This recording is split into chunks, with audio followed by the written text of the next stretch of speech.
Break के बाद स्वागत है आपका बिहार झारखंड बुलेटिन में। आपके साथ मैं हूं इशिता तिवारी। इस बुलेटिन में बात होगी धनबाद की, जहां खनन टास्क फोर्स के नियमों की अवहेलना की जा रही है। साथ ही बात करेंगे रोहतास की, जहां प्रधानमंत्री रोजगार सृजन कार्यक्रम के तहत चयनित उद्यमियों की ऑनलाइन ट्रेनिंग तकनीकी गड़बड़ियों, सर्वर फेल और नेटवर्क समस्या के कारण प्रभावी नहीं हो सकी। ऐसी तमाम खबरों पर आगे विस्तार से करेंगे चर्चा। धनबाद के झरिया स्थित घनुडी ओपी क्षेत्र के बंद पड़े घुनवाडी पोखरिया में खनन टास्क फोर्स के नियमों को दरकिनार कर लगातार अवैध माइनिंग किए जाने का आरोप सामने आया है। शनिवार सुबह मोरी बांध मुख्य मार्ग पर कोयला लोड 14 चक्का ट्रक के एक्सल टूटने से मामला चर्चा में आया। स्थानीय लोगों के अनुसार कई महीनों से बाहर के मजदूरों को लाकर अवैध कोयला खनन कर झरिया बलियापुर मार्ग से गोविंदपुर व बंगाल भेजा जा रहा है। घनुडी ओपी प्रभारी पंकज कुमार ने ट्रक के कागजात जांच कर कार्रवाई की बात कही। वहीं केओसीपी पीओ देवेंद्र सिंह ने सीआईएसएफ को भेजकर कोयला जब्त करने और माइंस की भराई कराने की जानकारी दी। धनबाद से सी न्यूज संवाददाता सिंधु कुमार की रिपोर्ट।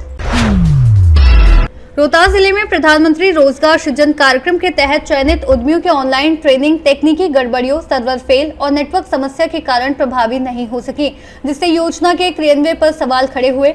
जिला उद्योग केंद्र सासाराम के महाप्रबंधक इंजीनियर आशीष रंजन ने बताया कि उद्यमियों के हित में ऑनलाइन व्यवस्था के स्थान पर पटना में केवीआईसी टीम और स्थानीय बैंकरों के सहयोग से 10 दिवसीय ऑफलाइन प्रशिक्षण शुरू किया गया है, जिसमें उद्यम स्थापना, बैंकिंग, मार्केटिंग और अनुदान से जुड़ी जानकारियां दी जा रही हैं।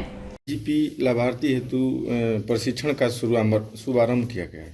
पीएमईजीपी ट्रेनिंग का जो प्रशिक्षण का शुभारंभ किया गया है, उसमें पहले ऑनलाइन व्यवस्था थी ट्रेनिंग की, लेकिन कुछ तकनीकी समस्या के कारण इसको हम लोग पटना की केवीआईसी की टीम की मदद के द्वारा और हमारे जो स्थानीय बैंकर्स हैं उनसे सैंक्शन जो भी लोगों का लोन हो चुका है उनको सूचित करके हम लोग 10 दिवसीय ट्रेनिंग चलाएंगे।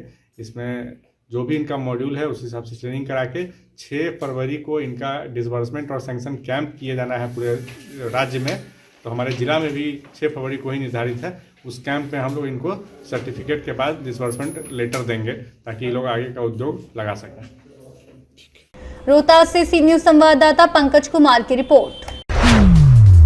बिहार सरकार के सबका सम्मान जीवन आसान अभियान के तहत रोहतास जिले में आम नागरिकों की समस्याओं के त्वरित समाधान के लिए नई व्यवस्था लागू की गई है। इसके अनुसार प्रत्येक सप्ताह सोमवार और शुक्रवार को ग्राम पंचायत से लेकर अनुमंडल स्तर तक सभी सरकारी कार्यालयों में सुबह 11 बजे से दोपहर 1 बजे तक अनिवार्य जन सुनवाई होगी, जिसमें सभी संबंधित विभागों के अधिकारी उपस्थित रहकर शिकायतों का त्वरित निष्पादन करेंगे। अनुपस्थिति की स्थिति में अधिकृत अधिकारी जिम्मेदारी निभाएंगे और नागरिक जिला जनता दरबार की वेबसाइट के माध्यम से ऑनलाइन शिकायत भी दर्ज कर सकेंगे, जिससे प्रशासन को अधिक पारदर्शी और जवाबदेह बनाया जा सके। 7 निश्चय पार्टी का जो 7वां निश्चय है सबका सम्मान जीवन आसान, उसके तहत हमारे जिले में हर पंचायत, अंचल, ब्लॉक, प्रखंड कार्यालय, थाना, अनुमंडल एवं जिला स्तर पर जनता दरबार का आयोजन सोमवार और शुक्रवार दोनों दिन किया जाएगा। सभी पदाधिकारी जो हैं उस दिन अपने कार्यालय में सुबह 11 बजे से 1 बजे तक पब्लिक से मिलेंगे, लोगों से मिलेंगे। और इसके साथ हम लोग ये भी सुनिश्चित करा रहे हैं कि हमारे कार्यालयों में जब पब्लिक आए, जब लोग आमजन आए अपने शिकायत लेके, तो उनको सम्मानपूर्वक बैठने की व्यवस्था रहे, पेयजल की व्यवस्था रहे, जो मूलभूत सुविधाएं हैं वो हमारे कार्यालय में उनके लिए रहे। और साथ ही साथ जितने भी शिकायत उनके द्वारा दर्ज किया जाएगा उसको हम लोग एक ऑनलाइन पोर्टल पर रजिस्टर कर रहे हैं। और अगर कोई लोग हमारे कार्यालय तक नहीं आ पा रहे हैं तो वो ऑनलाइन इस पोर्टल पे ऑनलाइन शिकायत भी दर्ज कर सकते हैं। और शिकायत पे क्या निष्पादन हुआ, क्या कार्रवाई की गई है, ये जानकारी भी उनको ऑनलाइन ही मिल जाएगा। साथ ही साथ हम लोग को भी रियल टाइम बेसिस पे ये जानकारी मिलेगा कि मेरे किस कार्यालय में कितनी शिकायतें प्राप्त हुई हैं किस दिन और कितना निष्पादन हुआ है, क्या स्थिति है, ये हम लोग भी ऑनलाइन पोर्टल के माध्यम से रेगुलर रियल टाइम बेसिस पर मॉनिटर कर पाएंगे। और साथ ही पब्लिक के लिए भी ट्रांसपेरेंसी रहेगा कि शिकायत पे कितनी कार्रवाई की गई है, क्या कार्रवाई की गई है, क्या डायरेक्शन दिया गया, वो उनको बिना कार्यालय का चक्कर लगाए हुए एक बार में जानकारी ऑनलाइन ही प्राप्त हो जाए। इसके लिए आप लोगों को पहले बताया गया कि 2 दिन में सोमवार और शुक्रवार को 11 बजे से 1 बजे तक सभी स्तर पे थाना, मंडल, अंचल और मेरे कार्यालय में पुलिस अधीक्षक कार्यालय में 11 से 1 बजे तक निश्चित रूप से पुलिस पदाधिकारी मौजूद रहेंगे उनके मामलों को सुनने के लिए।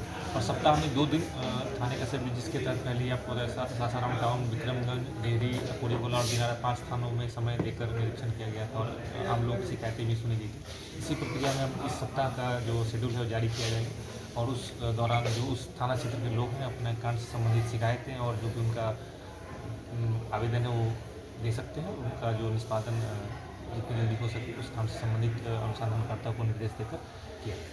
इसमें ऑनलाइन की भी सुविधा होगी क्या? हाँ बिल्कुल, ऑनलाइन पोर्टल भी शेयर, उसका डिटेल शेयर किया जा रहा है आप लोगों से, उस पर भी शिकायतें दर्ज करा सकते हैं जिसका वो लोग अपडेट पा सकते हैं। दूसरा आप लोग के माध्यम से एक चीज़ स्पष्ट करना चाहूँगी, इस सप्ताह में हम लोग के यहाँ वसंत पंचमी की जो सरस्वती पूजा होने वाली है, इस बार हम लोगों के द्वारा प्रयास किया जा रहा है कि 100% जो मूर्ति स्थापित हो रहे हैं उनको लाइसेंस दिया जाए।